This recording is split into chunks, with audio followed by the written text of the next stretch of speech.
Nora Hayes pushed the needle through Caleb Ward's shoulder like she'd done it 100 times before. Because she had. He didn't flinch. He didn't look at her. He stared at the wall across the room like she was nothing more than the wind passing through. 3 years ago, he would have caught her hand when she pulled the thread tight.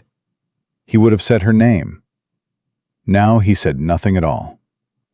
And somewhere deep in her chest, in a place she had stopped visiting a long time ago, she said nothing either.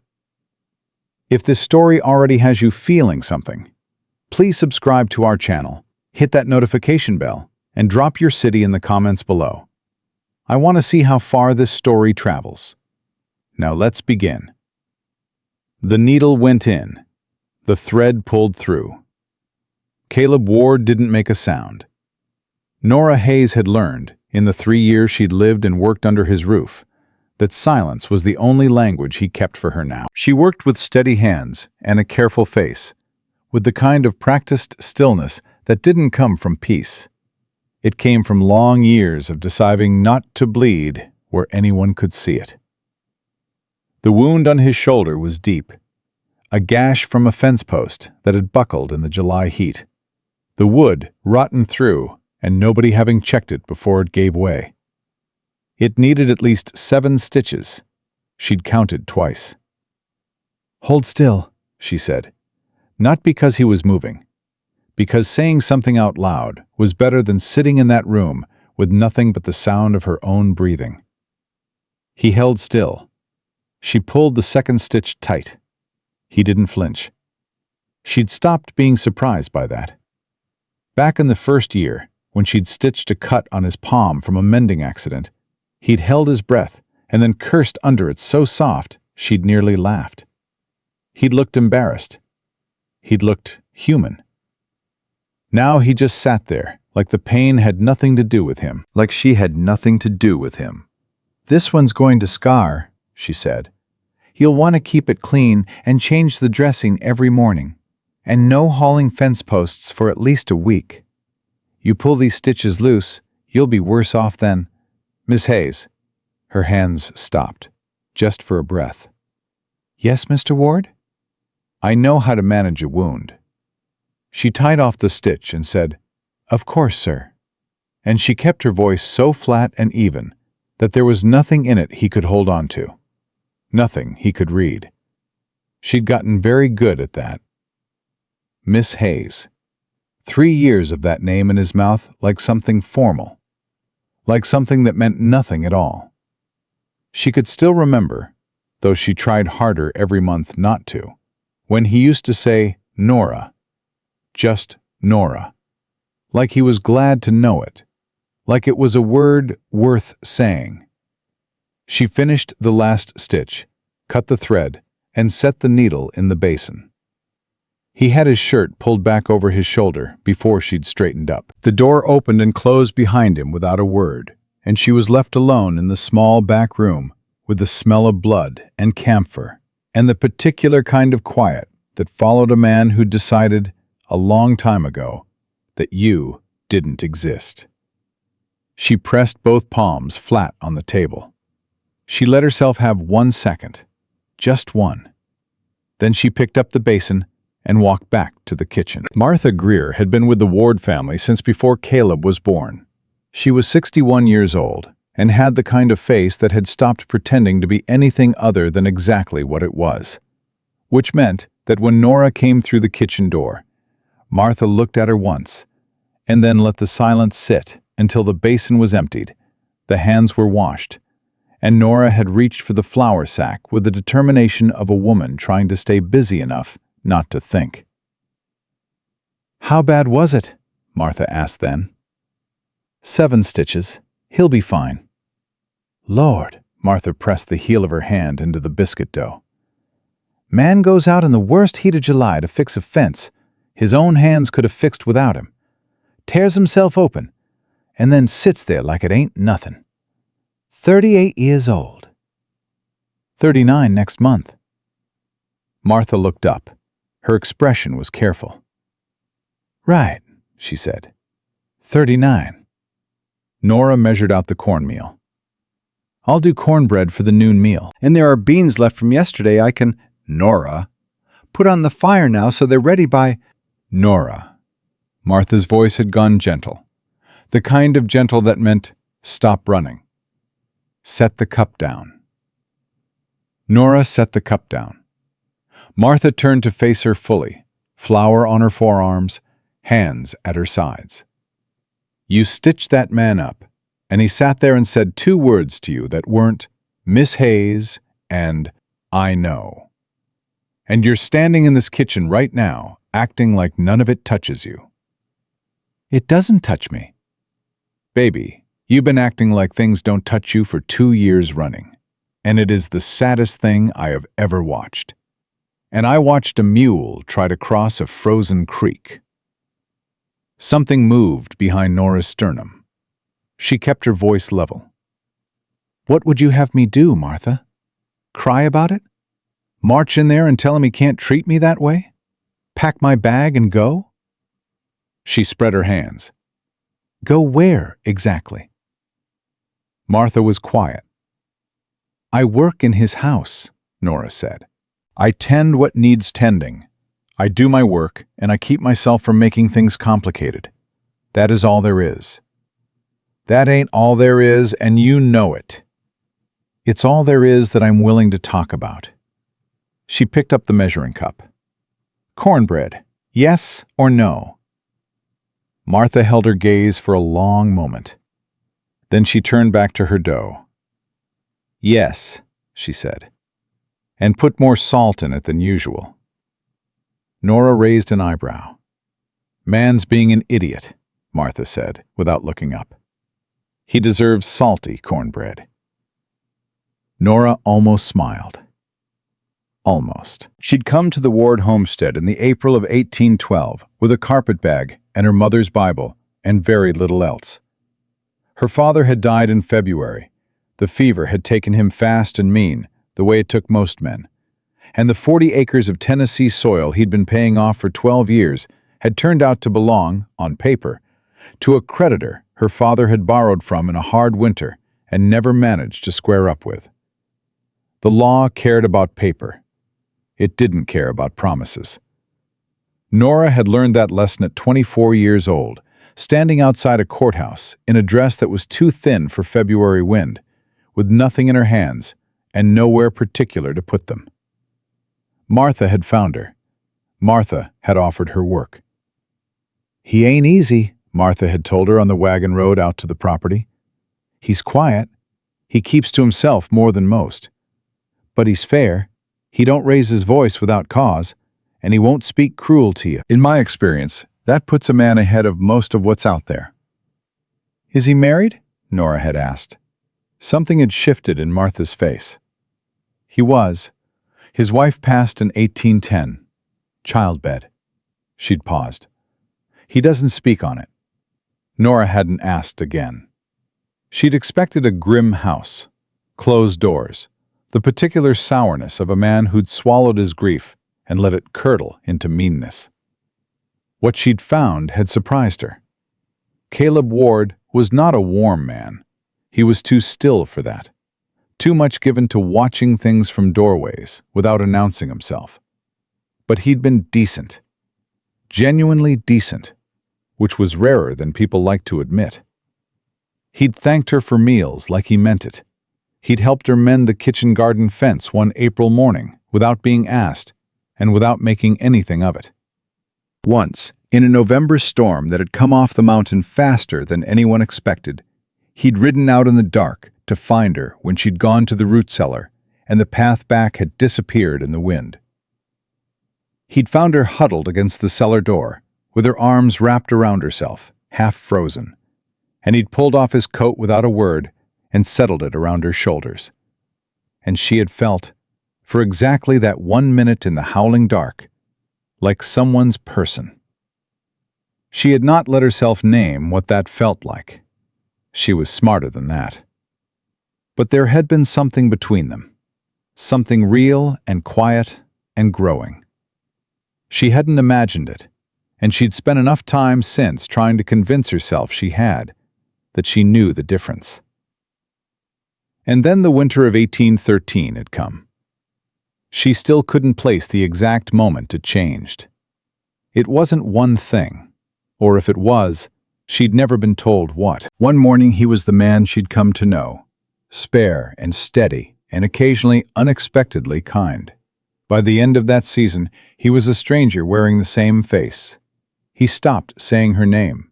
He stopped looking at her unless there was no way around it. He kept a careful, impersonal distance that was somehow worse than if he'd been openly cold, because at least open coldness would have told her something. She had tried to understand it for the better part of a year.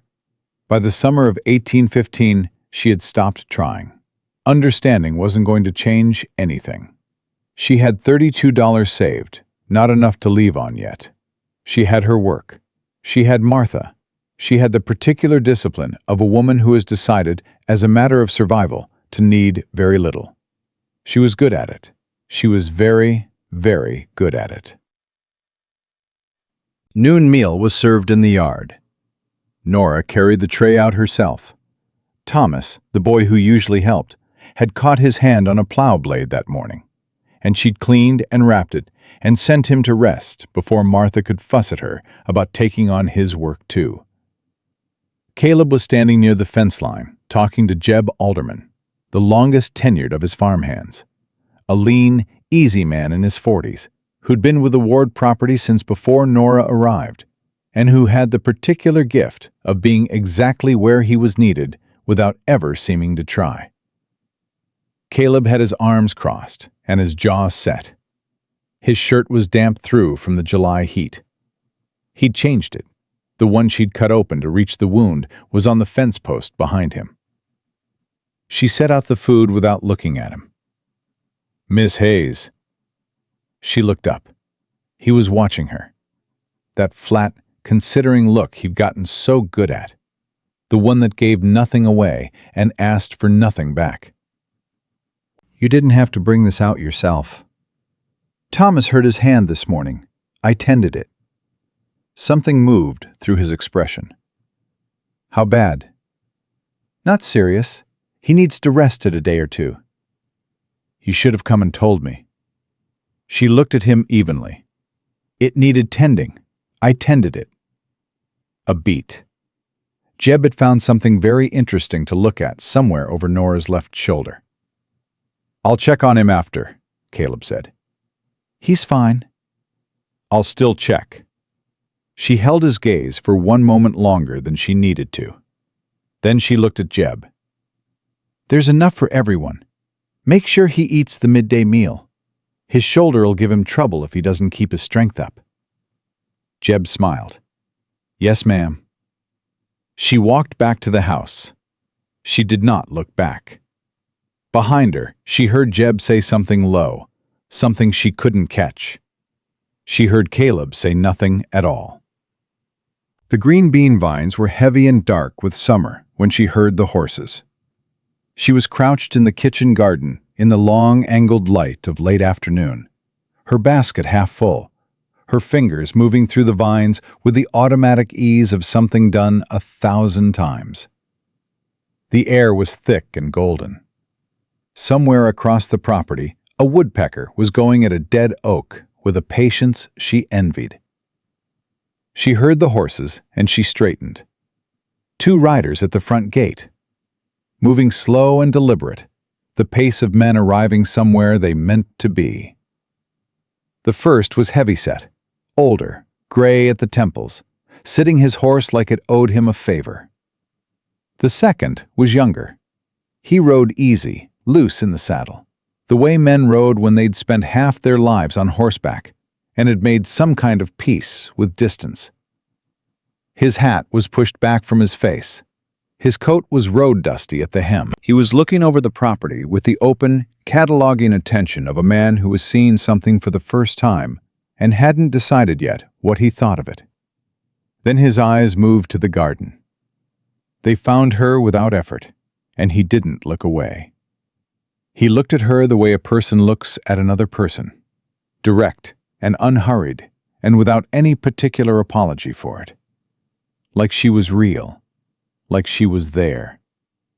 Then he reached up and touched the brim of his hat. It was such a small thing, such an ordinary, decent, human thing. She stood in the garden with her hands full of beans and felt it land in the center of her chest like a coal dropped into still water. That small, spreading warmth she hadn't felt directed at her in so long that she'd half convinced herself she didn't need it anymore. She looked away, made herself look away. From the direction of the porch, Caleb's voice. "Gentlemen." The older man answered. "Ward, got your message about the summer contract. Brought my nephew along. He's been handling land agreements up in Virginia. Thought he could be useful." Ethan Cole. The younger man's voice was easy and unhurried, same as his rhyming. "Heard good things about this operation." A pause. One beat too long. "James," Caleb addressed the older man. Only the older man. "Ride on in. We'll talk." Nora turned back to her vines. She heard them move through the gate, heard hooves on the hard-packed dirt. She did not look up. "Ma'am?" She looked up. Ethan Cole had not followed his uncle to the hitching post. He'd stopped his horse 20 feet from the garden fence, and he was looking at her with that same calm, direct attention. No forwardness in it, no presumption, just the honest acknowledgement of someone who believed other people were worth acknowledging. "Beg your pardon," he said pleasantly. "Long ride today. Any chance you could point me toward a water trough for her?" He patted the side of his horse's neck with an easy affection. Nora looked at him for one moment. Then she set her basket down at her feet. "Other side of the barn," she said. "I'll show you." She didn't know why she said it. She had 2 hands and a pointing finger. He had eyes. She knew exactly why she said it. She picked up the basket and walked ahead of him. And she did not look toward the porch. And she did not look back at the yard. And she told herself, firmly, practically, with every ounce of common sense she'd been accumulating for 3 years, that she was simply being hospitable. That was all. She heard the conversation behind her go quiet. She heard the exact moment it stopped. Caleb's voice cutting off mid-sentence, and then nothing. That specific, weighted nothing of a man whose attention had moved somewhere he hadn't expected it to go. She kept walking. Beside her, Ethan Cole fell into an easy step as he led his horse, and he didn't push her for conversation, and he didn't fill the silence with noise. And she was grateful for that, in a way she wasn't prepared to examine too closely. At the corner of the barn, he said, "This is a fine piece of land." And there was nothing in his voice but simple, honest observation. "It is," she said. She pointed to the trough and turned to go back to the garden. "Thank you, ma'am," he said. And then, when she was already walking, "I didn't catch your name." She stopped. She hadn't given it. She hadn't thought to. She turned halfway back. "Nora," she said. "Nora Hayes." He touched his hat brim again. "Ethan Cole. Pleasure, Miss Hayes." She nodded and walked back toward the garden. She kept her face even and her step unhurried, and she pressed her thumbnail into her palm hard enough to feel it. Because if she didn't, she was going to do something ridiculous. Something like crying over a man tipping his hat and asking her name, like it was worth knowing. She made it to the garden gate before she heard boots on the porch steps behind her. Deliberate, heavier than Ethan Cole's easy stride.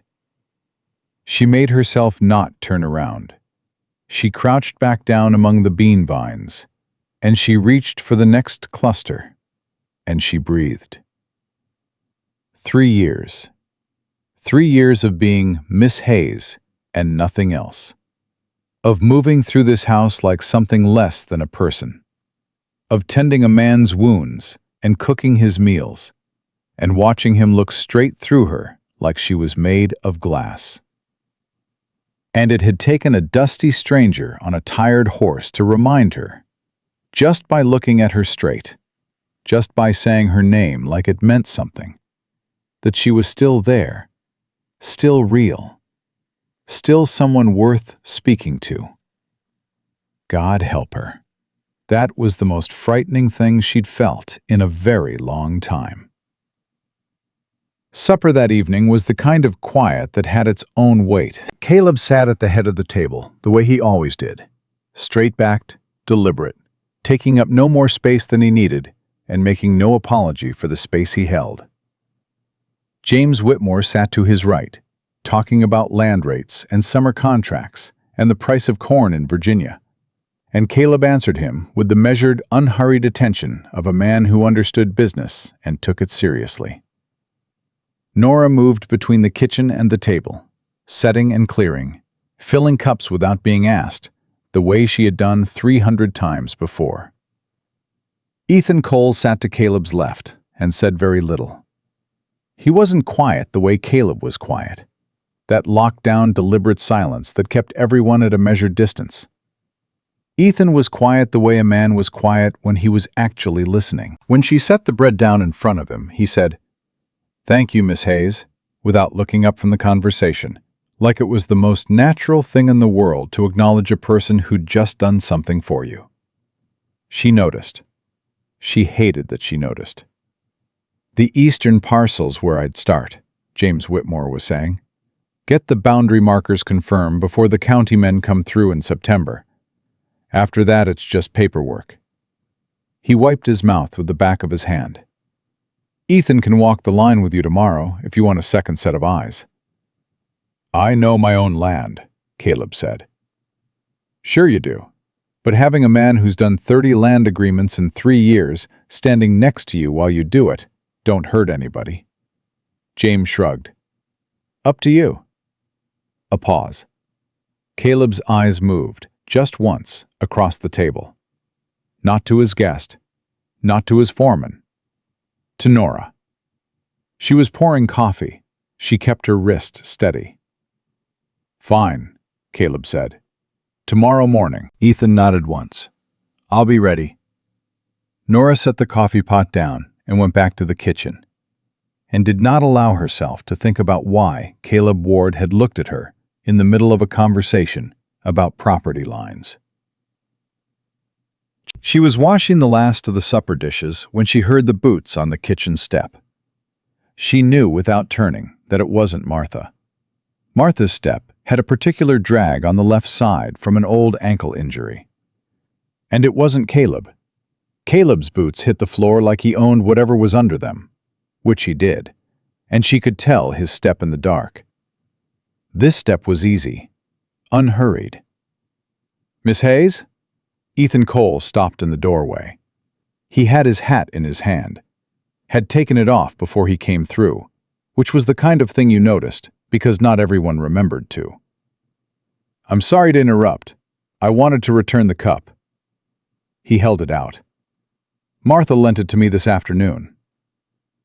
Nora dried her hands on her apron and took it. "I'll let her know."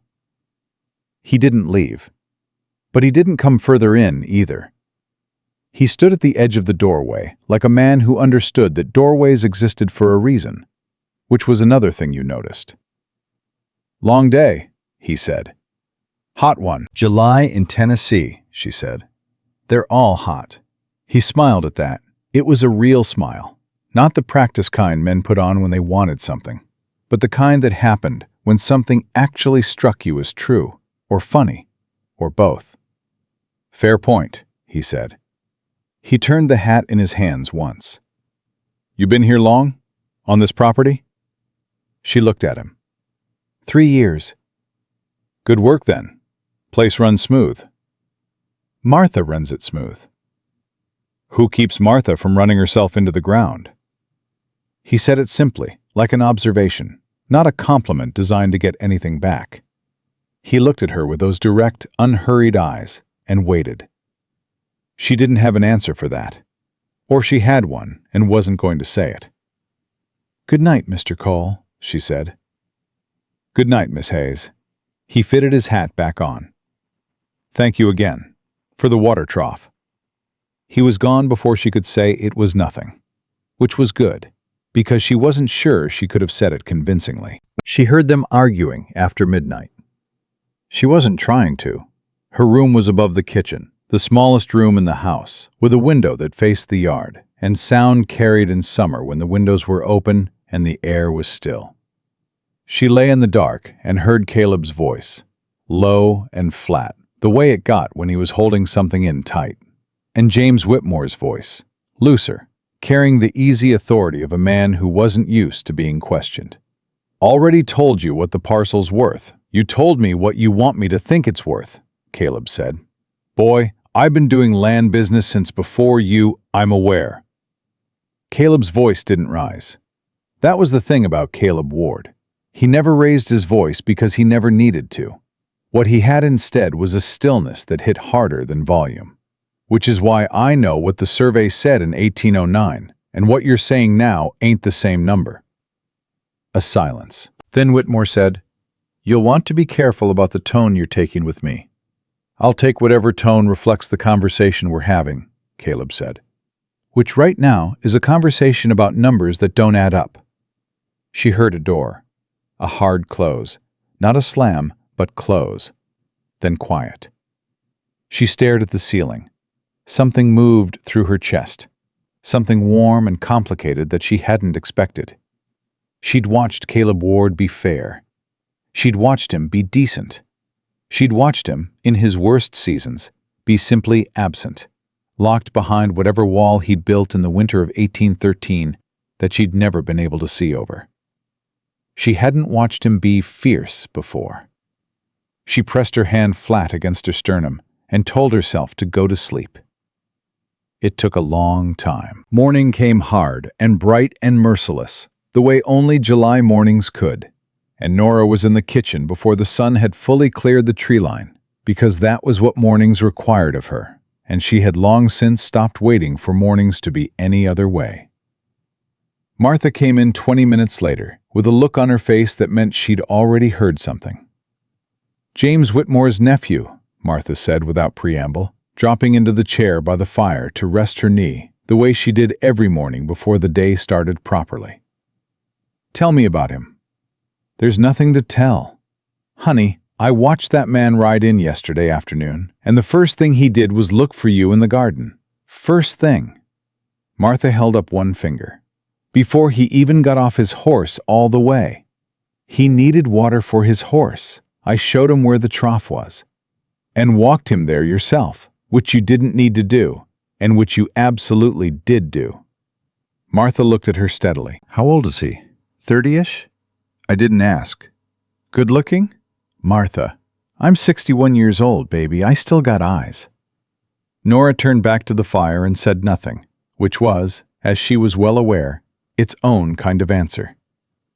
Martha made a satisfied sound. "Thought so." "He's James Whitmore's nephew," Nora said, keeping her voice level. "He's here for a land agreement. He'll be gone in a week. There's nothing to discuss." "Sure," Martha said. "Martha, I said sure." The back door opened. Both women turned. Caleb stood in the frame, hat in hand, his face doing what his face usually did in the morning, giving nothing away and asking nothing back. His eyes moved from Martha to Nora to the fire and back. "Morning, Mr. Ward," Martha said pleasantly. "Your shoulder give you trouble in the night?" "No." He looked at Nora. "I'll be out walking the eastern line this morning, back by noon." "I'll have the noon meal ready," Nora said. He held her gaze for exactly one beat longer than necessary. Then he said, "Cole's riding with me." And he put his hat on and walked back out. Martha waited until his boots were off the step. Then she said, very quietly, "Did you see that?" "See what?" Nora said. "He came in here to tell you where he'd be all morning." Martha tilted her head. "He has 3 farm hands and a foreman out there. He don't need to tell any of them his schedule." She paused. "But he came in here." Nora pressed her lips together and said, "Noon meal. Help me with the biscuits." They were back by 11, which was not noon, and Nora was still in the garden when they came through the gate. She heard them before she saw them. Ethan Cole, talking, easy and clear, laying out something about a corner marker and the creek boundary. Caleb was silent. That wasn't surprising. What was surprising was that Caleb was walking at Ethan Cole's pace instead of his own, which meant he was listening, which Caleb Ward did not do for men he'd decided weren't worth his time.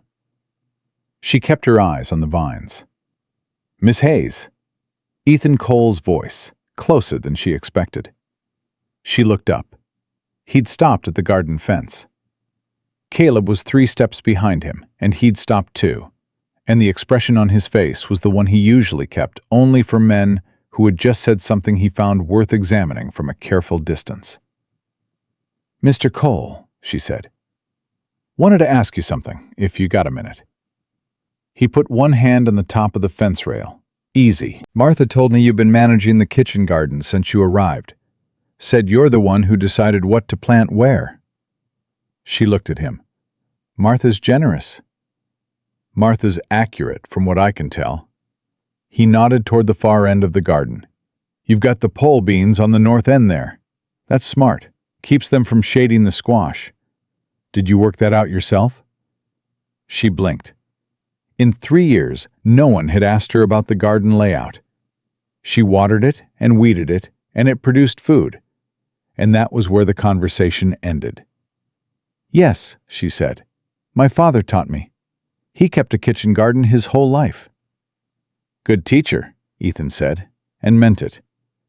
She became aware, in the particular way you became aware of a thing that had been present for a while without you naming it, that Caleb had not moved. He was standing behind Ethan Cole, with his arms at his sides and his jaw set, in that way it had when he was working something out and hadn't decided yet what to do with it.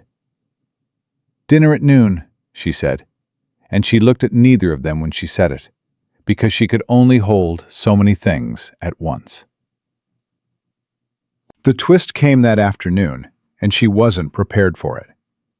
She was in the yard hanging linens when she heard Martha's voice from the side of the house, raised in a way that Martha's voice almost never raised, which meant something had gone wrong fast. She dropped the sheet and went around the corner. Caleb had James Whitmore by the collar of his coat.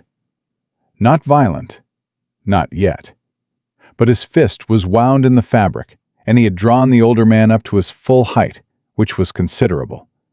And James Whitmore had gone an interesting shade of gray. Ethan Cole was standing 6 feet away, completely still, watching with the focused attention of a man deciding very quickly what his role in this was going to be. "You tell me," Caleb said, and his voice was so quiet it barely reached her. "Exactly what you told her." Martha was gripping the side of the house. When she saw Nora, she shook her head sharply. "Stay back," and then cut her eyes toward Whitmore with an expression that could have stripped paint. "It was a business conversation," Whitmore said. He was trying to sound calm and not quite managing it. "The girl asked me directly about the property lines, and I—" "The girl," Caleb said. Something in his voice made Whitmore stop talking. "Her name," Caleb said, still at that terrifying quiet, "is Miss Hayes. And if you had a business conversation with Miss Hayes, you will tell me right now what you said to her. Because what I just found out from Jeb is that you went into the kitchen this morning and told her that once this land deal closed, she'd be free to seek other employment, because you were planning to put your own housekeeper in this house, as though this house and the people in it were already yours." The silence was absolute. Nora's hands went cold. "Caleb," Ethan said carefully, "let him—" "This ain't your concern, Cole." Ethan closed his mouth. His eyes moved to Nora. There was something in them she couldn't read, sharp and careful, and moving fast behind the surface. "It was a misunderstanding," Whitmore said. "I was simply—" "You told a woman who works in my house that her position here was already decided," without talking to me, without anything resembling my authority. Caleb released him, not slowly. He just opened his hand. Whitmore stumbled back a step, and Caleb looked at him the way you looked at something that had revealed itself to be considerably smaller than it appeared. Get your horse. Now, Caleb, the business. Get your horse. His voice didn't change. Didn't need to. The business is done. Whatever agreement your numbers were working toward is done. You don't set foot on this property again. Whitmore drew himself up. You'll regret— I never regret throwing out something rotten, Caleb said. It only gets worse if you wait. Whitmore looked at him for a long moment. Then he looked at Nora, and whatever he saw in her face or decided about her, he compressed his mouth into a line and walked toward the stable without another word. The yard was very quiet. Martha let out a long, shaking breath. Lord Almighty, she said softly. Nora could not move. Caleb turned. He turned and he looked at her, directly, fully, without the careful flatness he'd kept between them for 2 years. And she saw something in his face that she hadn't seen since the winter of 1813. Something that looked almost like pain, almost like a man who had been standing on the other side of a wall a long time and had just watched someone take a hammer to it without asking permission. Miss Hayes, he said. Her throat was tight. Mr. Ward. He took 3 steps toward her. She held her ground. She would always hold her ground. She'd decided that a long time ago. And he stopped, 2 feet away, and looked at her like he didn't quite know what to do with his own hands, which she had never, in 3 years, seen Caleb Ward not know. I didn't know he spoke to you this morning, he said. I know. I would have— He stopped. His jaw worked. I should have been clearer about your position here, with everyone. She looked at him steadily. Her voice came out very even, which was a small miracle. You've always been clear about my position here, Mr. Ward. He heard it. She watched him hear it. Something moved across his face, quick and complicated, and gone before she could name it. Nora, he said. It landed in her chest like a stone in still water. Her name. Her actual name. Not Miss Hayes, not the careful, impersonal distance of 3 years. Her name, in his voice, the way it used to sound. I reckon, she said quietly, that your noon meal is getting cold. She looked at him for 1 more second. Then she turned and walked back into the house. And she kept her spine straight and her step even, and she did not let herself shake until she was standing in the kitchen with the door closed behind her and Martha not yet back inside. Then she pressed both hands flat on the table and breathed. Ethan Cole had not gone for his horse. She knew it without looking. She knew he was still in the yard, and she knew he'd watched everything, and she knew, with the particular instinct of a woman who had spent 3 years watching people from a careful distance, that he'd understood more of what he'd just seen than she would have chosen him to see. From outside, she heard Caleb's voice again, low, directed at someone. She heard Ethan answer. She couldn't hear the words. Then she heard Caleb's boots on the porch step, that particular ground-claiming sound, and they stopped outside the kitchen door. He didn't come in. She didn't move. The boots stayed on the other side of the door for a long moment. Then they turned and walked away, slow and deliberate, in the direction of the stable.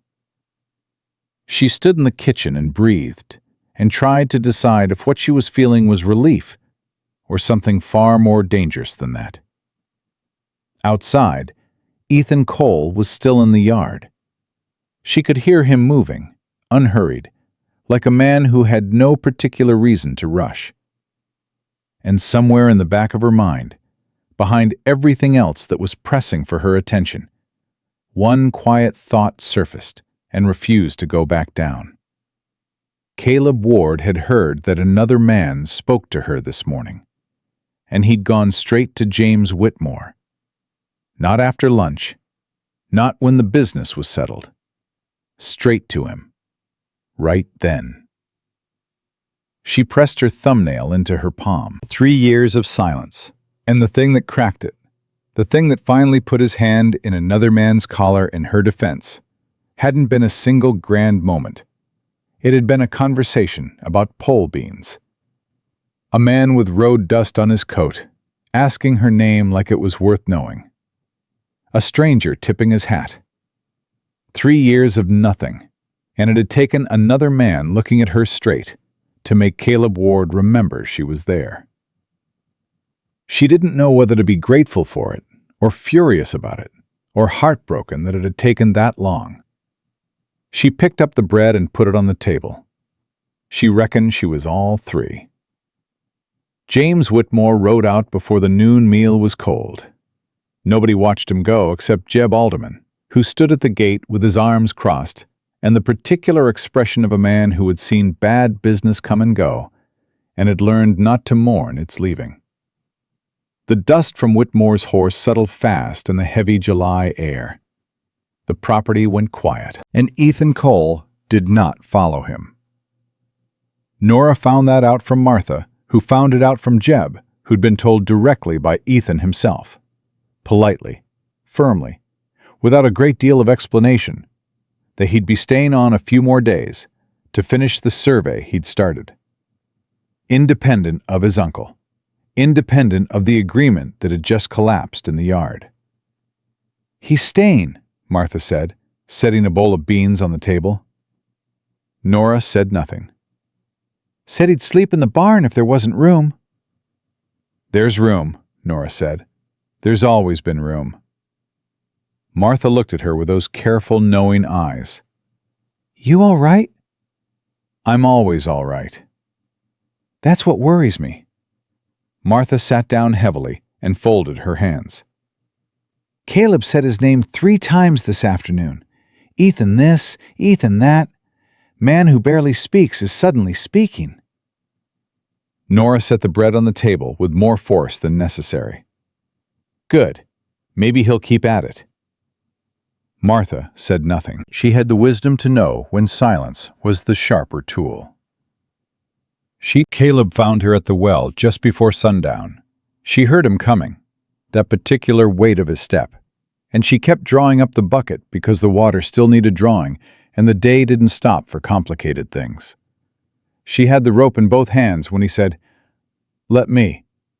She didn't let go. "I've got it." "Nora." She let go. He pulled the bucket the rest of the way up, set it on the ledge, and stood there like a man who had come out here with something to say and was now standing inside the fact that saying it was harder than deciding to. His shoulder was tight. She could see it in the set of his left arm, favoring the stitched side without meaning to. "Your shoulder's bothering you," she said. "It's fine." "You're holding your arm different." "I said it's fine." Then, quieter, "I know when something's bothering me." She looked at him. "Do you?" He met her eyes, and whatever he'd come out here to say seemed to get caught somewhere between his chest and his mouth. And she watched him work at it the way you watched a man try to lift something heavier than he'd estimated. "What Whitmore said to you this morning," he started. "It doesn't matter." "It matters to me." "Well," she picked up the bucket, "it's done now." "Nora." His hand came out and caught the bucket handle just below hers, not taking it, just stopping her. She looked at his hand and then at his face. "He had no right to say any of that to you. You have a place here. That doesn't change on somebody else's word." The evening air held between them. "I appreciate that," she said carefully. "Mr. Ward." Something moved through his jaw. "Caleb." She blinked. "My name," he said, like she might have forgotten. "You used to say it." She felt the words hit somewhere low in her chest. She had used to say it. Back when things were different. Back when he'd said hers. She'd stopped the same month he had, out of pride or self-protection, or both. She'd never quite untangled those two things. "Good night," she said, and she took the bucket and walked back to the house, and she did not look back. Behind her, he didn't move for a long time. She couldn't see it, but she felt it the way you felt weather coming, that particular stillness in the air before something shifted. Ethan Cole was at the kitchen table when she came in. He had a cup of Martha's coffee and a folded piece of paper in front of him. Surveyor's notes, from the look of it. And he had his sleeves rolled to the elbow, the way men did when the day had been long and they'd stopped pretending otherwise. He looked up when she came in and said, "Evening," and went back to his notes. She put the water down. She started on the evening bread. For a while, there was just the sound of the fire and the scratch of his pencil. "Can I ask you something?" he said. She turned the dough. "You're going to anyway." "Fair." He folded the paper. "How long has he been like that with you? The quiet? The distance?" Her hands stopped. Then they started again. "I don't know what you mean." "Miss Hayes." His voice was kind but direct. "I've been watching people in difficult situations for most of my professional life. Land disputes, family disagreements, people who want one thing and do everything in their power to get the opposite of it. That man out there," he tilted his head toward the yard. "He watches every move you make. You walk out of a room, and he knows it before you're through the door. That ain't nothing." She kept her hands in the dough and said, "What he does or doesn't do is his business." "Maybe." He wrapped his hands around the cup. "But you're letting it eat at you, and that's yours." She looked at him then, really looked, at this man who'd been on the property barely 2 days and had already seen things she'd been pretending weren't there for 2 years. "Why does it concern you?" He was quiet for a moment. "Because you showed me where the water trough was," he said. "And you didn't have to. And I reckon people who do small kindnesses without reason deserve better than whatever's happening in this house." She pressed her lips together. The fire popped. Outside, she could hear the horses settling for the night. "Good night, Mr. Cole," she said. He picked up his notes and his cup. "Good night, Miss Hayes." He paused at the doorway. "For what it's worth, man who grabbed his partner by the collar this afternoon over a comment made to a woman he's supposed to not care about? That ain't a man who doesn't care." He settled his hat. "That's a man who cares so much, it's terrifying him." He was gone before she could answer. She stood in the kitchen for a long minute, with flour on her hands, and something Ethan Cole had said, sitting in her chest, like a coal that wouldn't stop glowing. Martha told her the truth at midnight. Nora hadn't been sleeping. She'd been lying in the dark, listening to the property settle around her, and thinking too hard about too many things. And when she heard Martha's knock, soft, 2 times, the one that meant, "I need to say something, and it can't wait," she sat up immediately. Martha came in and sat on the edge of the bed and folded her hands in her lap the way she did when she was working up to something difficult. "Tell me," Nora said. "I should have told you sooner," Martha said. "I've been turning it over for 2 years, and I kept thinking it would work itself out, and it has clearly not worked itself out." She exhaled. "The winter of 1813, when things changed." Nora went very still. "You remember Daniel Holt? Came through that December looking for seasonal work?" "Vaguely." "You talked to him in the yard one afternoon. About leaving. About maybe heading north in the spring. seeing if there was something different waiting for you somewhere. Martha's voice was even. You were just talking. You were lonely, and you were 26 years old, and it was the middle of a hard winter, and you said things out loud you'd been thinking in your head. I remember. She'd forgotten how much she'd meant it at the time. I never went anywhere. I know that. You know that. Martha looked at her steadily. Caleb was in the barn that afternoon. You didn't know he was there. He heard the whole thing. The silence in the room was absolute. Nora's voice stopped working for a moment. She pressed through it. He heard me say I was thinking of leaving. He heard you say you didn't know if there was a reason to stay, Martha said quietly. And that night he came and found me, and he asked me, trying to sound like it was nothing, like he was just asking, whether you'd said anything to me about your plans. And I said, you were just restless. It was just a hard season. And he said fine. And the next morning he was the way he's been ever since. Nora couldn't breathe properly. He thought you were going, she said. I think, Martha said carefully, that he thought if you were already looking for the door, the kindest thing he could do was stop making it harder for you to leave. Stop saying your name like it meant something. Stop being... She paused. Whatever he was being before that. Martha, Nora's voice came out barely above a whisper. Martha, I didn't leave. I'm still here. 2 years later. I know that. He never asked me. He just decided I was going, and I know. Nora put both hands over her face. She sat like that for a long moment, not crying, because the thing she was feeling was too big and too old for tears right now. It was the kind of thing that needed to be sat with for a minute, before it could break into anything smaller. He is the most foolish man, she said from behind her hands. He is, Martha agreed. He genuinely, deeply is. Nora dropped her hands. Why didn't you tell him I didn't go? Martha's expression was gentle and complicated.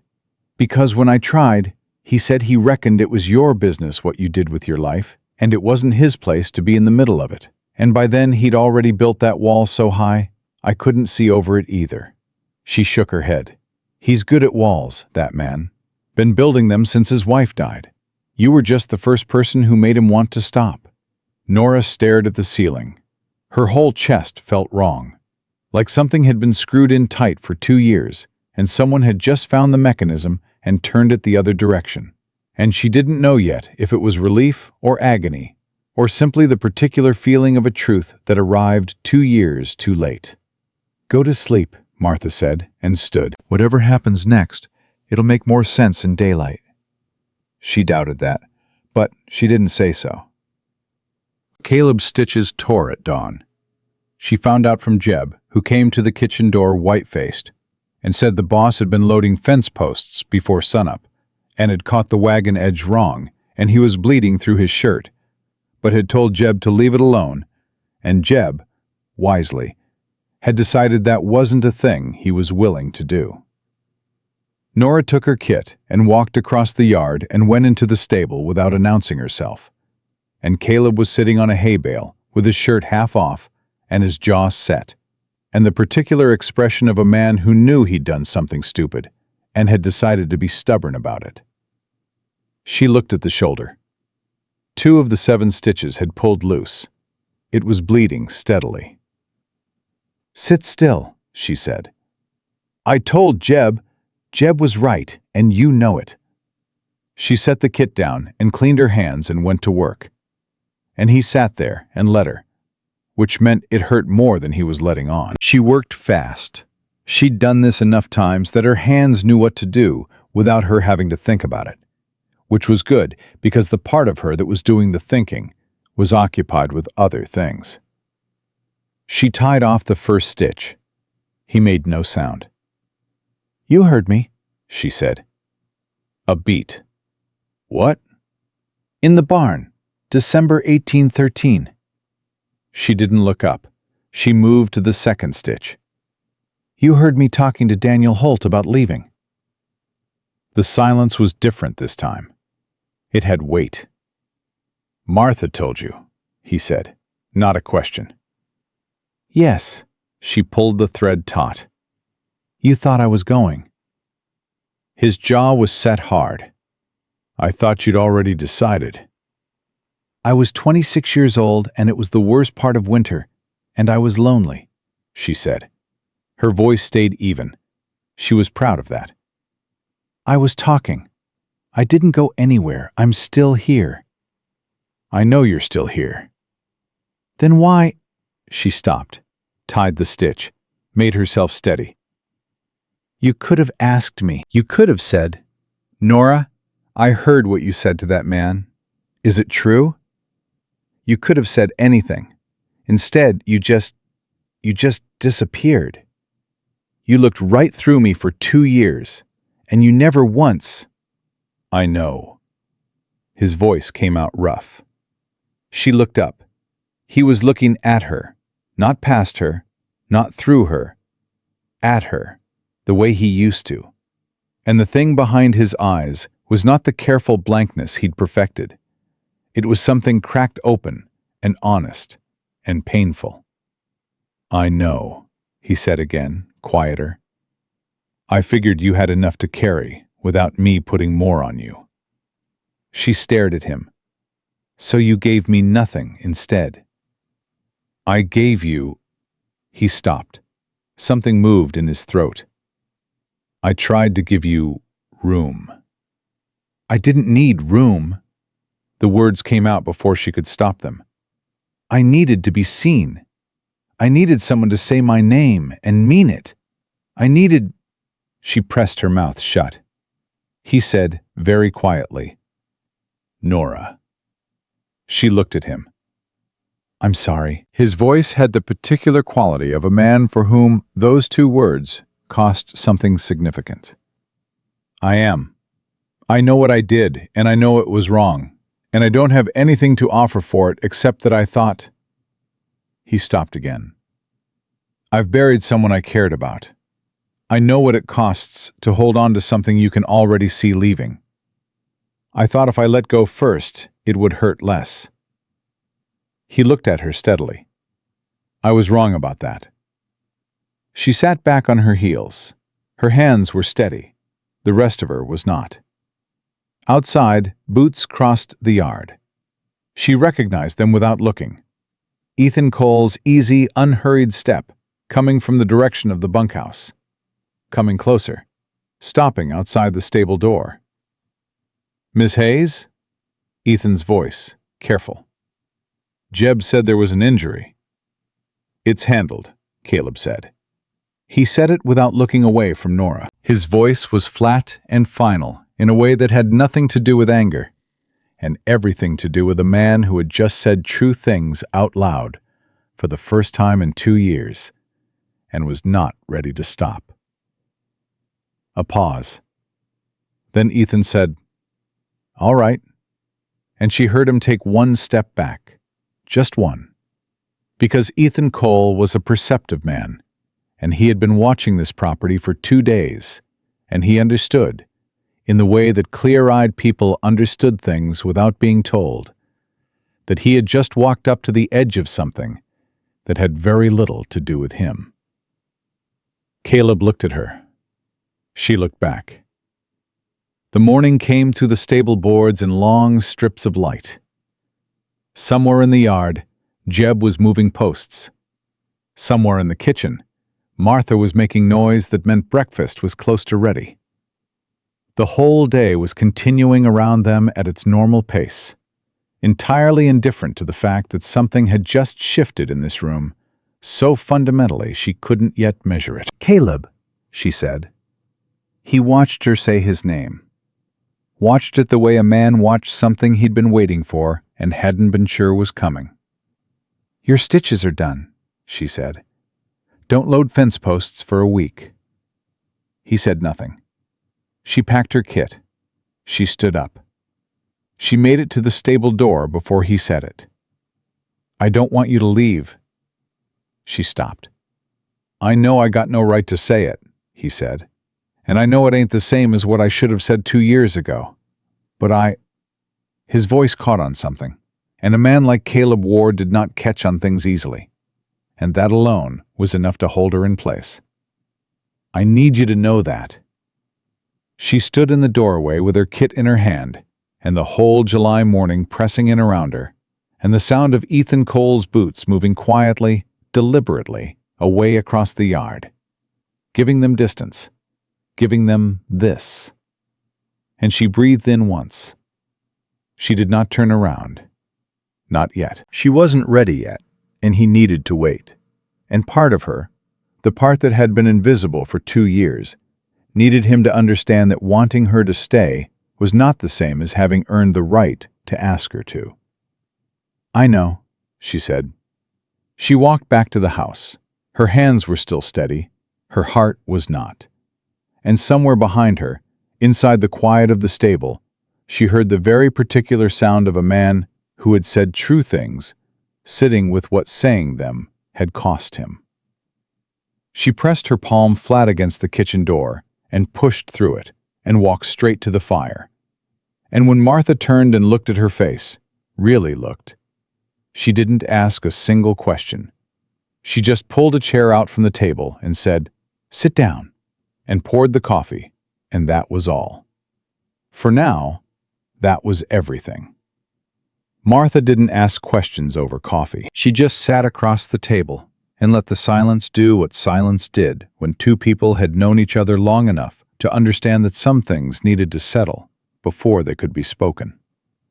Nora wrapped both hands around her cup and stared at the grain of the wood and tried to locate the part of herself that was still practical, still sensible, still the woman who had survived 3 years of being invisible by keeping her hands busy and her expectations small. She was having trouble finding her. "He said he doesn't want me to leave," Nora said finally. Martha nodded slowly, like she'd been expecting this sentence and had already decided what to do with it. "He said he knows he's got no right to say it." Nora set her cup down. 2 years, Martha. 2 years of nothing. And now because Ethan Cole tipped his hat and asked my name, now he wants to talk? "Men are like that," Martha said.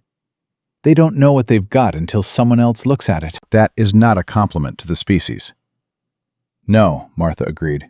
"It ain't." She folded her hands. "But what Caleb said in that stable, did he mean it?" Nora thought about his voice catching. A man like Caleb Ward, who had built walls out of silence and patience and sheer stubborn will, catching on his own words like a man who hadn't expected them to cost that much. "Yes," she said. "He meant it." "Then what are you going to do about it?" She pressed her lips together. "I'm going to make breakfast," she said. "And then I'm going to do the work that needs doing. And I am going to think very carefully before I do anything else." Martha looked at her for a long moment. "That's wise," she said. Then, "It's also going to drive that man absolutely out of his mind." Despite everything, despite the tightness in her chest and the weight of 2 years pressing down on her shoulders, Nora almost smiled. "Good," she said. "He's earned a little of that." Caleb came in for breakfast and said nothing. He sat at the table and ate what was put in front of him and said thank you when he meant it, the way he always had. And he kept his eyes off her with the careful, deliberate effort of a man who was working very hard not to look at something he'd decided he wasn't allowed to look at yet, which meant he was aware of every move she made without appearing to be. She knew that trick. She'd been using it herself for 2 years. Ethan Cole came in 10 minutes after Caleb and sat at the far end of the table and was easy and uncomplicated about it, in the way that was starting to feel like his defining quality. He simply did not create problems where he didn't need to. He talked to Jeb about the survey. He asked Martha about the property's water sources.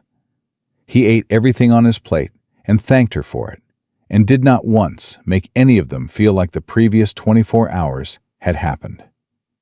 Nora respected that more than she wanted to. When breakfast was done and the men had gone out to the morning's work, Martha started clearing and said without looking up, He ate fast. "Jeb always eats fast."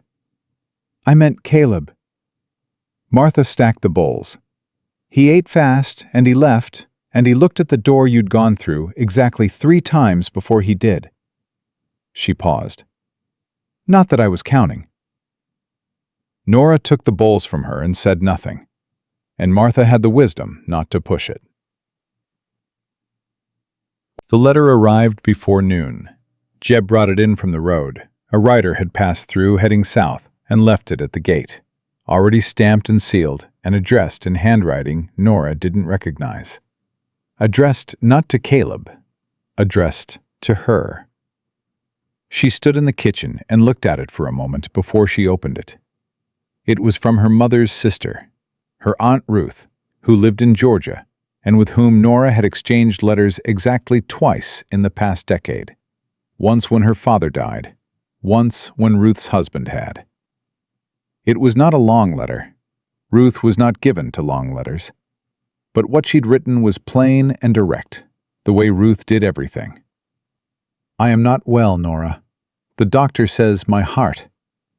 I have no one here now that William's gone, and I am asking you, not demanding, asking, if you might consider coming down. I have a house and a piece of land, and if you'll come and see me through whatever time I have left, it's yours when I go. I know it's a great deal to ask. I know you have your life where you are. But you're the only family I have left, and I find I'm too old and too tired to pretend that don't matter. Nora read it twice. Then she folded it carefully and put it in her apron pocket, and stood in the kitchen for a moment with her hand pressed flat against the fabric over it, feeling the shape of it through the cloth. Her own house, her own land, a life that was hers, not borrowed from someone else's circumstances. She'd been saving for exactly this kind of chance for 3 years. She'd told herself that was the plan. Work, save, find the door when it opened. She'd believed it, too, for a long time. She stood in the kitchen with the letter in her pocket and waited to feel something clear. Nothing clear came. Ethan found her at the well again that afternoon. She was starting to think the well was where this property conducted all its important business. He didn't pretend he'd come out for water.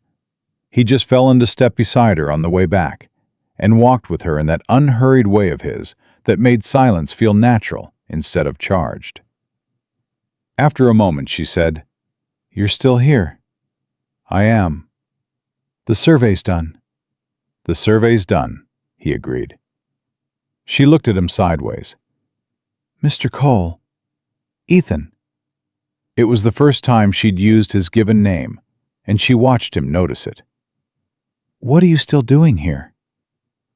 He was quiet for a beat. Then he said, "Can I be honest with you?" "I prefer it." "When I rode onto this property 2 days ago, I thought I was here for a land agreement." He carried the bucket for her without asking, and she let him. By the end of the first day, I understood the land agreement wasn't what was happening here.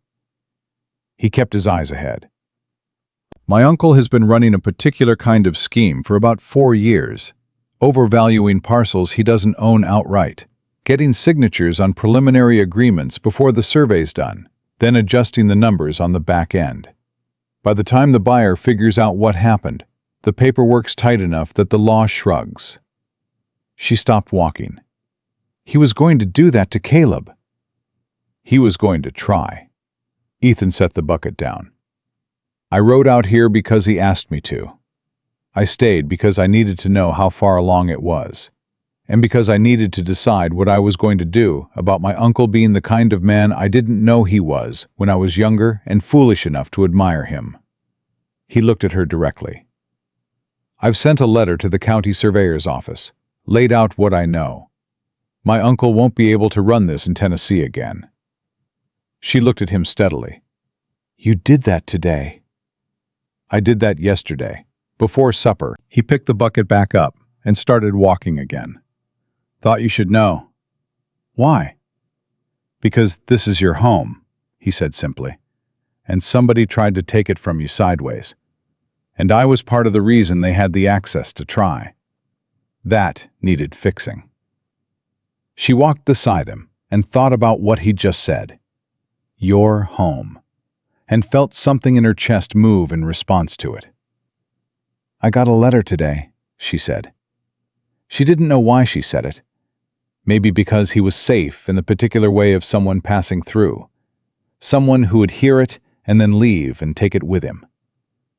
Good news or bad? Both. Neither. She pressed her hand to her apron pocket. "My aunt in Georgia. She's ill. She's asking me to come." He was quiet. Then, "Are you going to go?" "I don't know." He nodded slowly, like that was a real answer and not a failure to have one. "How long do you have to decide?" She didn't say. She said she's tired and she has no one. Nora kept her voice even. She said the house and land would be mine. Another quiet. They reached the back step and he set the bucket down and straightened and looked at her with that clear, steady attention he'd had from the first moment. "Miss Hayes," he said, "whatever you decide, make sure it's what you want, not what somebody's situation is asking of you." He paused. "You've been answering other people's needs for a long time. That's visible from a distance, if you know what to look for." She looked at him for a long moment. Then she said, "You're a good man, Ethan Cole." "I'm a fairly decent one," he corrected, easy. "Good's a higher bar." He picked up his hat. "I'll be riding out in the morning. Early." Something settled in her chest. Not grief, not quite, but the particular weight of a good thing ending before it had the chance to become complicated. "I'll have something ready for the road." "You don't have to." "I know." She looked at him steadily. "That's why I will." He smiled, that real, unhurried smile, and went inside. And she stood on the step for a moment and breathed the July evening air.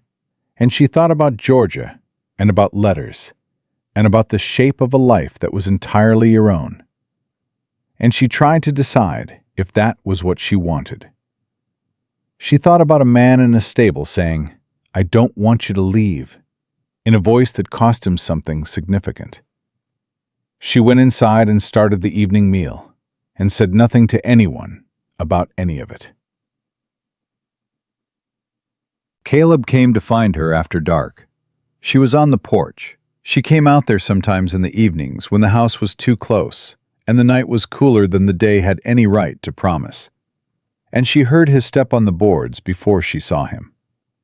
He came out and stood beside her, and looked at whatever she was looking at, which was mostly the tree line and the stars, and for a long time neither of them spoke.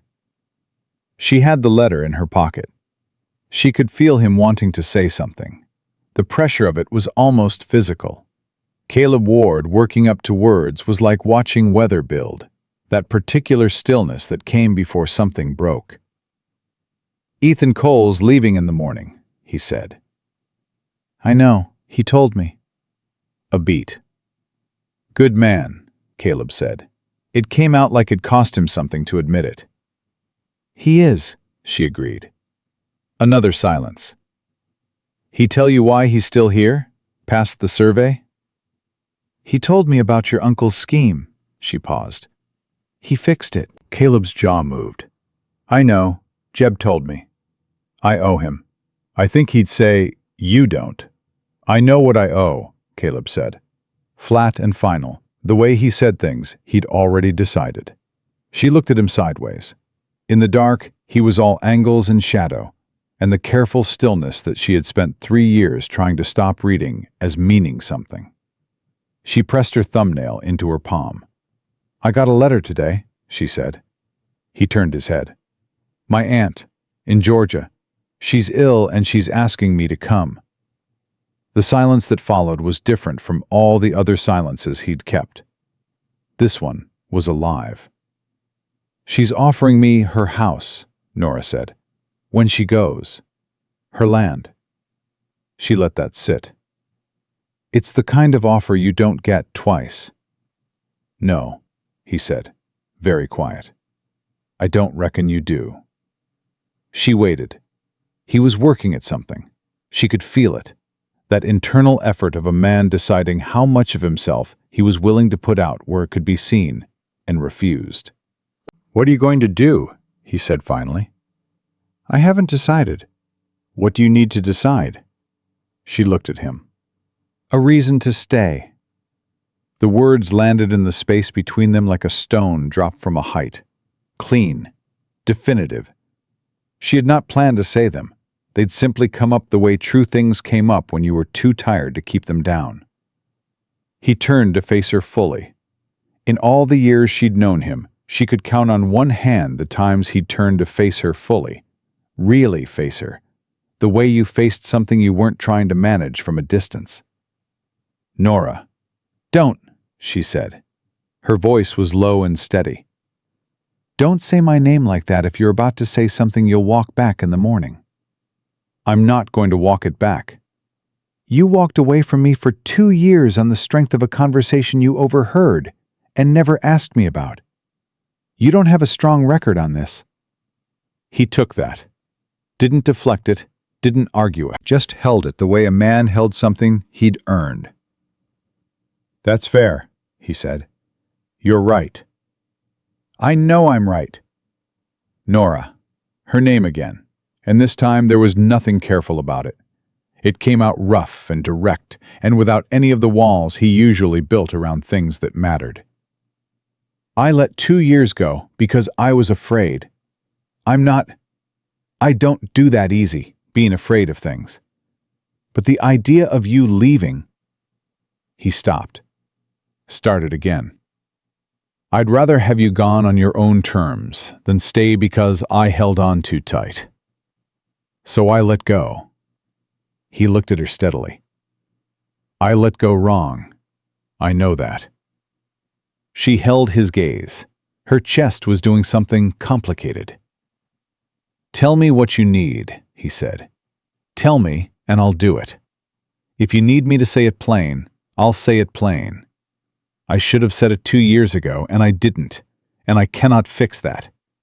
But I'm standing here now, and I'm saying it now, and I'm asking you to let that count for something. She breathed in slowly. Say it then. He didn't hesitate. I love you. Simple. Flat. Like a man stating something that was simply, undeniably true, and he was done pretending otherwise. I have loved you since you put your hands in your own kitchen garden and told me where the pole beans went, and looked at me like you'd never once considered that your opinion wasn't worth saying out loud. I loved you through that winter, and I carried it badly, and I hurt you doing it, and I am more sorry for that than I have words for. He took one step toward her, just one, giving her room, giving her the choice.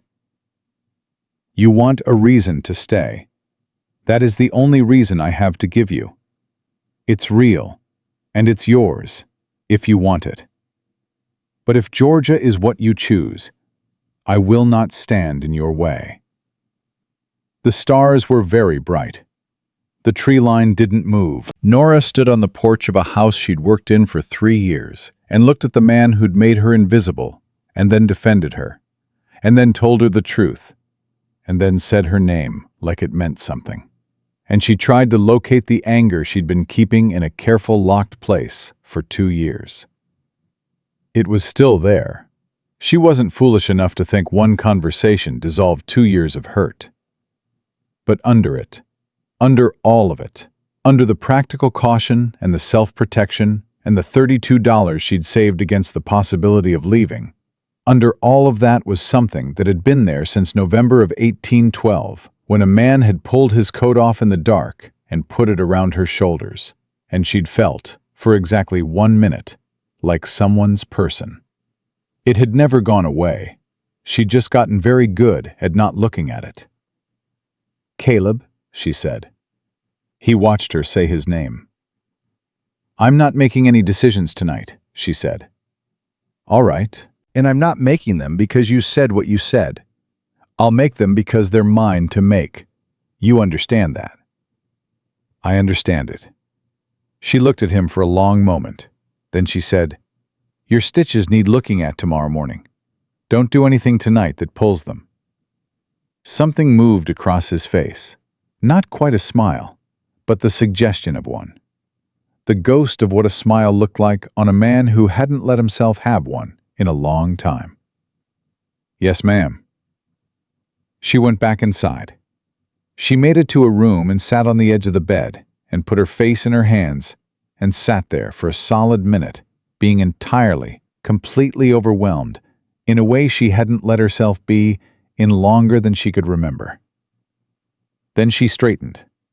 She pulled the letter out of her pocket and looked at it. Aunt Ruth, Georgia. A house, a piece of land, a life that was entirely her own. She set it on the table beside the bed and looked at it in the dark. A life entirely your own was a fine thing to want, but there was another kind of life, the kind you chose freely, with your eyes open, knowing what it cost and deciding it was worth it. That kind wasn't less yours because someone else was part of it. She'd confused those two things once. She wasn't sure she wanted to confuse them again. She blew out the lamp and lay in the dark and listened to the property settle around her. The sounds she'd learned over 3 years, the creak of the porch, the horses shifting in the stable, the particular silence of a midsummer night in Tennessee that had its own kind of weight and warmth. Down the hall she heard his boots, that deliberate, ground-claiming step. It stopped outside his room. Then it stopped. A long moment, long enough to hold a breath. Then his door opened and closed, quiet as she'd ever heard it, like a man who was being careful not to wake anyone who might be sleeping. She stared at the ceiling. She was not going to decide tonight. She'd told him that, and she meant it. Her decisions were hers, and she'd make them on her own timetable, and she'd make them right. But she lay in the dark, and she breathed, and she let herself, just for this one night, feel all of it at once. The letter, and the offer, and the anger, and the grief of 2 years, and the image of him standing on the porch saying, "I love you," like he was done being afraid of what it cost. And she let it sit in her chest without trying to organize it into something manageable. Tomorrow she would be practical. Tomorrow she would think clearly. Tonight she let herself be a woman who had been seen, finally, fully, by the only person she'd ever wanted to be seen by. And she let that matter as much as it did. Outside, a whippoorwill called once into the dark, and then was quiet. The property slept, and in the morning, everything would need deciding. She was up before the whippoorwill stopped calling. That was how she knew she'd made her decision. Not because she'd worked through it logically. Not because she'd weighed one side against the other with the careful practicality she'd been applying to her own life for 3 years. She knew because she woke in the gray before dawn, and her first thought was not Georgia. Her first thought was the sound of boots stopping outside his door, the deliberate quiet of a man being careful not to wake her. She lay there for exactly 1 minute, letting herself be certain. Then she got up and went to the kitchen and started the fire. Martha came in 20 minutes later and found her at the stove and stopped in the doorway and looked at her face the way Martha looked at things when she was reading more than what was on the surface. "You decided," Martha said. "I'm writing to Aunt Ruth today." Nora kept her hands moving. "I'll tell her I can't come. I'll tell her I'll find someone who can. Help her find a good person to be there with her. I'll send money when I have it." She paused. "I'm not leaving." Martha sat down slowly. Something moved across her face. Relief, old and deep, the kind that meant it had been sitting there waiting for a long time. "You sure?" Martha said. "I'm sure." She turned from the stove. "Don't make it a thing." "I'm not making it a thing." Martha folded her hands on the table. "I'm sitting here being quietly grateful in the privacy of my own kitchen." "It's my kitchen, too." "It is," Martha said. "That's rather the point." Ethan Cole came down with his saddlebag before the sun was fully up. Nora had his road food wrapped and waiting: cornbread and salt pork, and 2 apples from the tree at the south end of the garden, the early ones that had come in sweeter than expected this year.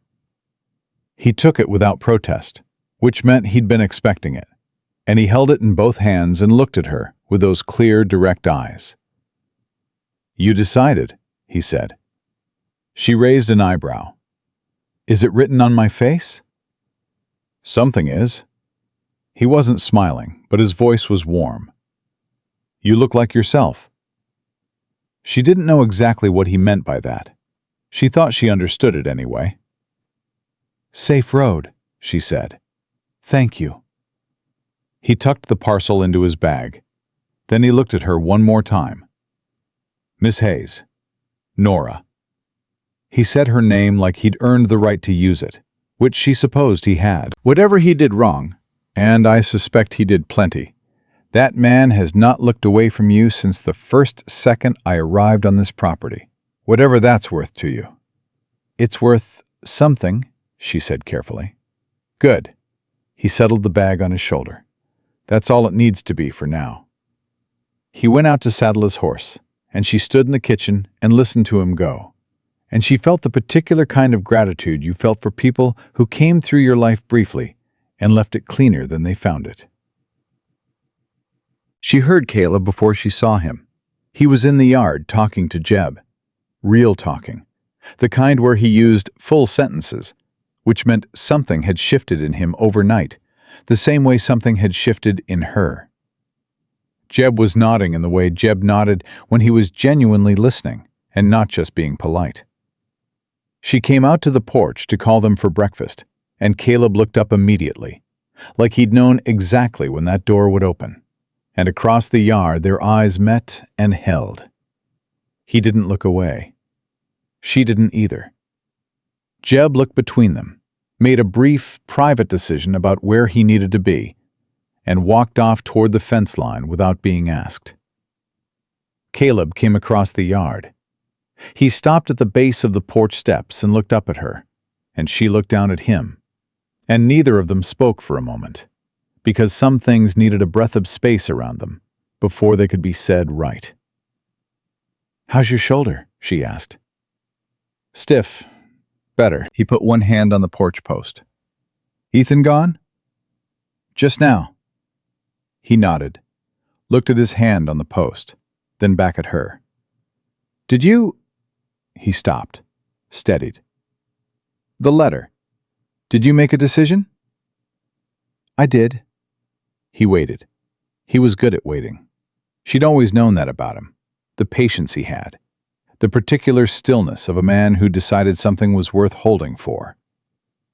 "I'm writing to my aunt today," she said. "I'm staying." He didn't move, but something in his face, something she'd been watching stay locked and shuttered for 2 long years, broke open so quietly she almost missed it. Not dramatics, not the kind of relief that collapsed into itself. Just a man whose whole body exhaled at once, like he'd been holding a breath since last night and had just now gotten permission to put it down. "Nora," he said. "I'm not staying because you asked me to," she said, before he could continue. "I want that clear." "It's clear. I'm staying because this is my home, and I have made it mine, and I am not going to be pushed out of it by other people's circumstances, not Whitmore's, and not my aunt's, and not yours either." She held his gaze. "You understand what I'm saying? You're saying your staying is yours." "That's right. And you're staying anyway." "I'm staying anyway." He looked at her for a long moment. Then he said, very quietly, thank you.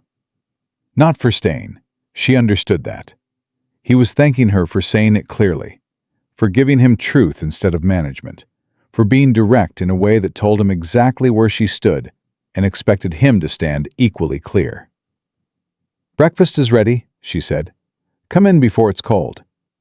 She turned and went back inside. She heard his boot on the first step, the second, coming up to the porch, coming in. The morning passed the way mornings did when something fundamental had shifted, with remarkable normalcy that felt almost surreal for how ordinary it was. Jeb ate and went to work. Martha managed the kitchen with her usual quiet authority. Caleb sat at the table longer than usual after the plates were cleared, with a cup of coffee and no particular excuse for being there. And Nora moved around him and didn't tell him to go. And Martha caught her eye once and said nothing, which was its own language between them. It was Jeb who came back at mid-morning with the news that changed everything. He came in fast. Jeb never came in fast. Jeb moved at the pace of a man who'd learned that most urgency was temporary, which meant when he moved fast, it was real. He came through the kitchen door and looked at Caleb directly. "Man at the gate," he said. "Says he's from the county land office. Says there's a dispute filed on the eastern parcel. Filed this morning." Caleb set his cup down. "What kind of dispute?" "Says there's a claim that the boundary survey done in 1809 was falsified." Jeb's jaw was tight. "Says the claim was filed by James Whitmore." The kitchen went absolutely silent. Nora looked at Caleb. Caleb looked at Jeb. Martha looked at the door like she was considering going through it to find Whitmore herself. "Whitmore," Caleb said, flat and cold. "Filed it first thing this morning, according to this man, before Ethan Cole's letter would have arrived." Jeb pulled his hat off and turned it in his hands. "It's his countermove. You threw him out, so he's coming at the land." Caleb pushed back from the table and stood. He was already at the door when Nora said, "Caleb." He stopped. "Take the 1809 survey map," she said. "The one in the desk drawer, second drawer, left side. And the water rights documentation from 1811. It's behind it, folded twice." She met his eyes. "I've been organizing your papers since my second month here. I know where everything is." Something moved across his face. "You do?" "I do." She held his gaze. "And if Whitmore is claiming the 1809 survey was falsified, the water rights document has the same boundary notations, signed by a different party. He can't claim both are falsified without implicating himself. The dates don't work."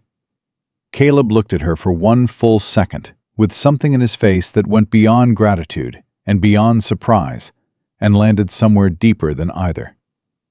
Then he went to the desk, pulled the documents she'd named without searching because they were exactly where she said, and walked out to meet the county man with his jaw set and his shoulders straight and his case already made.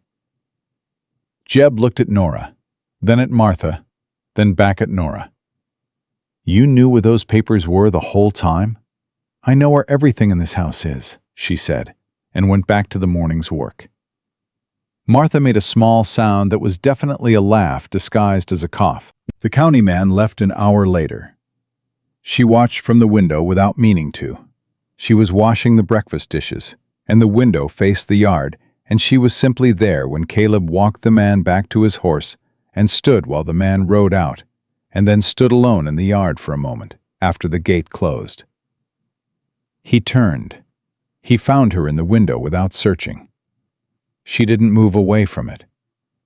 He came back inside and came straight to the kitchen and said, "It's handled. The water rights documentation closes it. Whitmore's claim is void." He set the papers on the table. His voice was even. His hands were not quite steady. "He won't be coming back." "Good," she said. "That was—" He stopped, looked at the papers, looked at her. "Nora, Those documents, the way you knew. I told you, I organized them. You organized them, and you remembered them, and you knew in under 30 seconds exactly what I'd need and where it was. He said it like he was still working out the shape of it. You've been doing that. The whole time I've been... He pressed his mouth shut. Running this house, she finished gently. I was going to say, looking past you. He said it plainly, no softening. Same thing, I reckon. She looked at him. Yes, she said. Same thing. He pulled the nearest chair out and sat down heavily, and he put both forearms on the table and looked at his hands, and she watched him do what she'd almost never watched Caleb Ward do, reckon with himself, fully, without the walls. I have not, he said slowly, done right by you. No, you haven't. I want to do right by you. He raised his eyes. I don't mean in theory, I mean in the particular. I want you to have a stake in this property, a real one, not just wages and roof. I want your name on something that means you can't be moved by some man with a scheme and a letter and my temporary stupidity. His voice was quiet and direct. I want you to have something that's yours, because you've built it, not because somebody left it to you, or because you worked for a man who finally got his sense back. She stared at him. I've been talking to no one about this because I'm talking to you first, he said.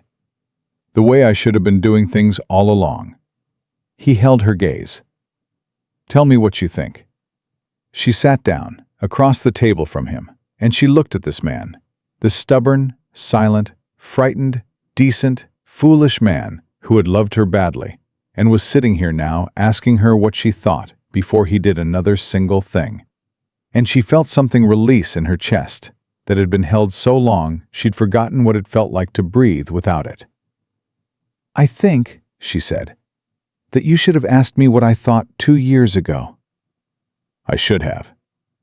I think you're going to have to work at this, at saying things out loud before they turn into walls. I know it. And I think... She stopped, pressed her lips together, then... I think I want the garden, formally. My name on the kitchen garden and the east half of the orchard, and whatever comes from them is mine to account for and sell or keep as I see fit. He didn't hesitate. Done. Just like that? Just like that. He looked at her steadily. What else? She felt something very close to laughing. The kind that came from the deep chest and had nothing of bitterness in it. She'd been preparing herself for arguments, for negotiations, for the careful management of expectations that had become her native language in this house. She had not prepared for what else. Caleb, Nora, I have $32 saved, she said, against the possibility of leaving. I know. At her look. Martha told me. Not the amount, just that you'd been saving. Something moved in his jaw. I'm glad you had it. I'm sorry you needed it. She held his gaze. I'm going to keep saving it. Good. Not because I'm planning to leave, she said it clearly. Because a woman should have something of her own. Something that isn't contingent on anybody else's goodwill or good sense. That's not a statement about you. It's a statement about the world. I agree with it, he said. Completely. She looked at him for a long moment. You're making this very difficult to argue with. That's my intention. And there it was, that almost smile, the ghost of the man he must have been before the winter of 1810. Before grief had taught him that caring about something was just another word for losing it. I've had a long night to think about what I want to say, and how to say it. I used it. You should have been doing that for 2 years. I know. He didn't look away. Will you give me the chance to do it now? She breathed in slowly. Outside, she heard Martha moving through the house. Deliberate, unhurried, making more noise than she needed to, in the particular way of a woman giving people privacy Without announcing, that's what she was doing. Somewhere across the yard, Jeb was whistling something tuneless and cheerful. The property was doing what it always did, going on, steady and indifferent and alive, the way land did when the people on it were busy being human. She pressed her palms flat on the table. "Yes," she said. "Simple. Final. I'll give you that chance." He said nothing. He just looked at her, the way she'd wanted him to look at her for 2 years, without the glass between them, without the wall, just a man seeing a woman fully and not looking away from what he saw. Then he reached across the table, slow enough that she could stop him, and he turned his hand palm up and left it there. She looked at his hand. She'd stitched that hand once. She knew the scar on his left palm from a mending accident in her first spring here. She knew every scar on this man that she'd been asked to tend, and a handful she hadn't been asked to and had noticed anyway. She put her hand in his. His fingers closed. Careful, not holding on so tight she couldn't move, just present. There. The way she'd needed him to be for such a long time, it had become its own kind of grief. "Nora," he said. "Don't make it a speech," she said. "I don't need a speech." No speech. His thumb moved once across her knuckles. "I'm just going to say your name right for a while, since I wasted so long saying it wrong." She looked at their hands on the table. She thought about the letter sitting on her nightstand that she'd write this afternoon. Kind and honest, and telling her aunt she couldn't come, that she was needed where she was, that she hoped Ruth would understand what it meant to be needed somewhere. She thought about pole beans and water troughs and a man who tipped his hat and reminded her she was real. She thought about 2 years of silence and all the things that silence had cost them both. She thought about Caleb Ward standing in the dark of the stable, voice rough, saying, "I loved you through that winter, and I carried it badly." She thought about how badly she had needed to hear that, and how foolish it was that it had taken this long, and how neither of those things changed the fact that she was sitting here now, with his hand around hers, and the whole summer morning pressing in around them, and a life that was beginning to look like something she'd actually chosen. Martha came through the kitchen doorway, stopped, took in exactly what she was seeing, and turned around and went right back out again without making a sound. Nora almost laughed, did laugh, small, real, surprised out of her. Caleb looked at her when she laughed, And the almost smile became an actual one, slow and rare and genuine. The kind of smile a man had when he'd almost lost something, and was only just beginning to believe he hadn't. "Martha's going to be insufferable about this," Nora said. "Probably," he agreed. "She's going to say she knew it all along." She did know it all along. She did, Nora admitted. She's going to enjoy being right for the next decade. Probably deserves to. His hand was steady around hers. His voice was easy. Easier than she'd heard it in years. "She put up with both of us." "She put up with you," Nora said. "I was perfectly behaved." He looked at her with those gray eyes that gave nothing away, and now, finally, gave everything away. And he said, "You were the best thing that walked onto this property, Nora Hayes. And I am not going to spend another day of my life acting like that's something I can afford to take for granted." She held his gaze and let those words sit in the place inside her that had been cold for 2 years, and was only now beginning, cautiously, to remember what warmth felt like. "See that you don't," she said, and she meant it as the plainest, realest promise she knew how to make. Not a fairy story, not a clean sweep of everything that had come before, but a choice made clear-eyed and freely, by a woman who had stayed through the hardest of it, and earned the right to decide what came next. Nora Hayes had come to this property with a carpet bag and her mother's Bible, and very little else. 3 years later, she had a kitchen garden with her name on it, $32 that were entirely her own, and the hand of the most difficult, most decent, most foolish man she'd ever known held firmly in hers. And she had chosen every single bit of it. That was not a small thing. That was everything.